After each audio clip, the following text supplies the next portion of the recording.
ಎಚ್ಚರವಾದ ಕ್ಷಣ ಸಿಟ್ಟು ಬಂತು.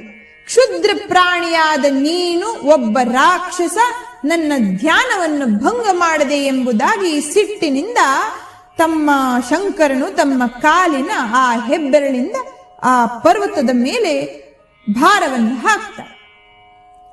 ಹಾಕಿದ ಕ್ಷಣ ಆ ರಾವಣ ಬೆಟ್ಟದ ಕೆಳಗೆ ಸಿಕ್ಕಿ ಬೀಳುತ್ತಾನೆ. ಸಿಕ್ಕಿ ಬಿದ್ದ ರಾವಣನಿಗೆ ನೋವು ತಡಿಲಿಕ್ಕೆ ಆಗಲಿಲ್ಲ. ದುಃಖದಲ್ಲಿ ನೋವು ತಡಿಲಿಕ್ಕಾಗದೆ ಕಿರಿಸ್ತಾನೆ, ಅಳುತ್ತಾನೆ.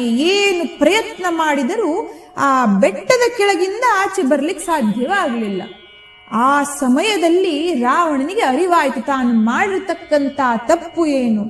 ಭಗವಂತನು ಶಂಕರನು, ಅವನನ್ನ ಸದಾ ನಾನು ದೇವನು ಎಂದು ಪೂಜಿಸ್ತಕ್ಕಂತ ನನ್ನ ಪ್ರೀತಿಯ ಪರಮಾತ್ಮ, ಅವನ ಅಪ್ಪಣೆ ಇಲ್ಲದೆ ಈ ಕೆಲಸವನ್ನು ಮಾಡದೆ ನಾನು ಮಾಡಿರತಕ್ಕಂಥದ್ದು ತಪ್ಪು ಎಂಬುದಾಗಿ ತಿಳಿದು ಶಂಕರನನ್ನ ಬೇಡಲಿಕ್ಕೆ ಶುರು ಮಾಡ್ತಾನೆ. ಹೇ ಪ್ರಭೋ, ಹೇಗಾದರೂ ಮಾಡಿ ನನ್ನ ತಪ್ಪನ್ನು ಕ್ಷಮಿಸಿ ಈ ಬೆಟ್ಟದ ಕೆಳಗಿಂದ ನನ್ನನ್ನು ಪಾರು ಮಾಡು ಎಂಬುದಾಗಿ ಬೇಡ್ಕೊಳ್ತಾನೆ.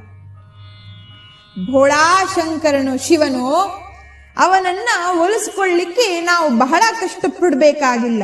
ಪ್ರೀತಿಯಿಂದ ಪೂರ್ಣ ಶರಣಾಗತಿಯಿಂದ ಒಂದು ನಮಸ್ಕಾರ ಹಾಕಿದರೆ ಸಾಕು, ನಮ್ಮ ಶಂಕರನು ನಮ್ಮನ್ನು ಒಲಿತಾನೆ, ನಮಗೆ ಒಲಿದುಕೊಳ್ತಾನೆ.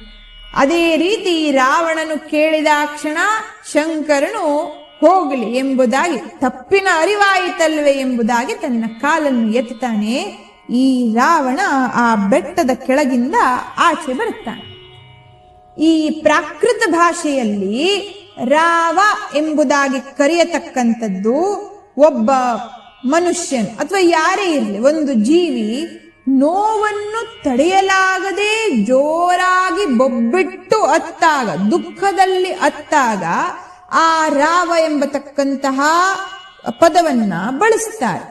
ಇವನು ಈ ದಶಾನನ್ನೂ ಕೂಡ ಆ ಬೆಟ್ಟದ ಭಾರವನ್ನು ತಡೆಯಲಾರದೆ ನೋವಿನಿಂದ ಕಿರಿಚಿ ಕಿರಿಚಿ ದುಃಖದಲ್ಲಿ ಅತ್ತಿದ್ದರಿಂದ ಅವನಿಗೆ ರಾವಣ ಎಂಬುದಾಗಿ ಹೆಸರು ಪ್ರಾಪ್ತಿಯಾಯಿತು.